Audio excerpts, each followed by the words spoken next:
Well, hello again, everyone. It's always a joy to be with you. And we are continuing our discussion, these last batch of devotions on the tongue, our words, and our mouth. And the reason why is that we could always use encouragement as it pertains to how we communicate with others, especially when we're sometimes in difficult situations and our anger wants to get the best of us and our emotions. And so we've titled today's devotion, Your Words Can Do Serious Damage. Now, a news story that has garnered national interest are the wildfires in California. To date, nearly 4 million acres have been burned. At present time, nearly 19,000 firefighters are continuing to battle 27 major wildfires in California. Just incredible. No doubt the damage and the cost to repair and restore will be unprecedented.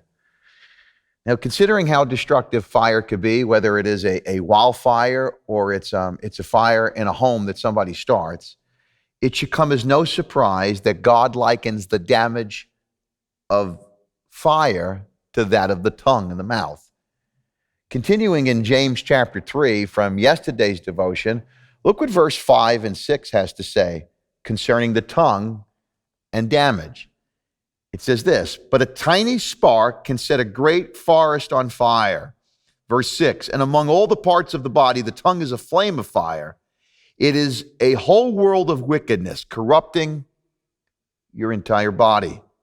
It could set your whole life on fire, for it is set on fire by hell itself. Now, we'll go into more detail what the back end of verse 6 has to say in a future devotion, but it doesn't take a biblical scholar to see that our words, if our heart is not right with God, can cause serious destruction. And so we must be willing to take the necessary safety precautions. You know, many fires, as we know, maybe not in the case of the wildfires here, but many fires are caused by carelessness. Thus, diligence can prevent them from causing major problems. Same thing is true with our words. When you are responsible for your words, fewer people will get hurt. However, when you are foolhardy, the fallout is terrible. You may have noticed that with exchanges you've had with family or friends or people in your inner circle. You wish you could get the words back. If I could just go back in time and maybe not say this or not say that. But guess what? You can't do that. It's too late. See, to the best of our ability, we must remain focused on having a communication, as we've been saying throughout these devotions of the mouth, that honors God and helps people. Taking care of what you can control will help you when life sometimes gets out of control. There's a lot of wisdom in understanding James chapter 3.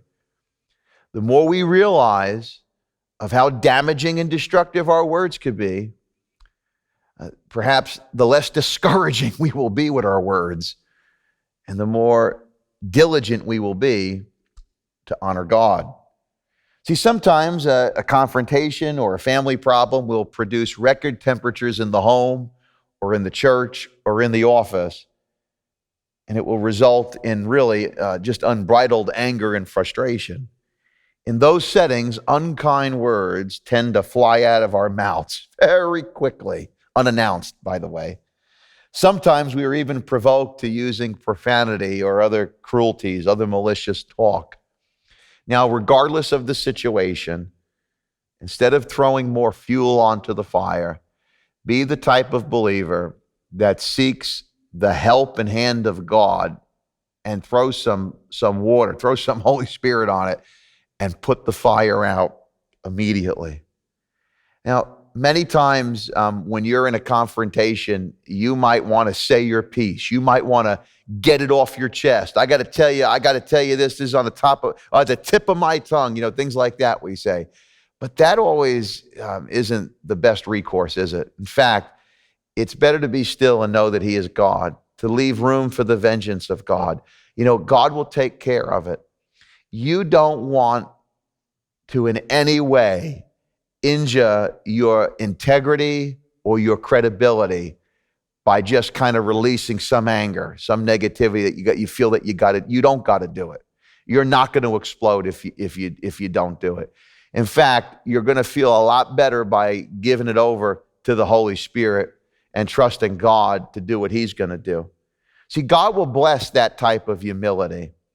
But remember, the damage that you could cause could take a lot of time to heal. You know, it could take you just a few seconds to inflict some damage with your words, but it could take years to heal and repair that relationship. And so let's clean up the sloppy talk, the damaging talk, and let's work towards restoration if we've already caused some fires with our words. And again, as we've been saying, God has a purpose for our mouth, and it's to be used for his glory. Let's set our focus on that. Let's go from destroying and burning acres and acres of relationships, and let's go to being God's mouthpiece, communicating his grace, his mercy, and his goodness.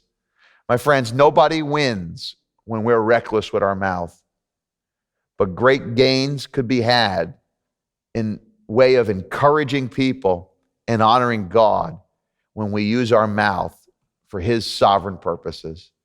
And so may God once again give us the strength in this area. May we take to heart with the wisdom that James has given, as well as the commands here in chapter 3. And may we be people who rise above the drama and don't cause more damage as we're depending on God and trusting him for the outcome. God bless you.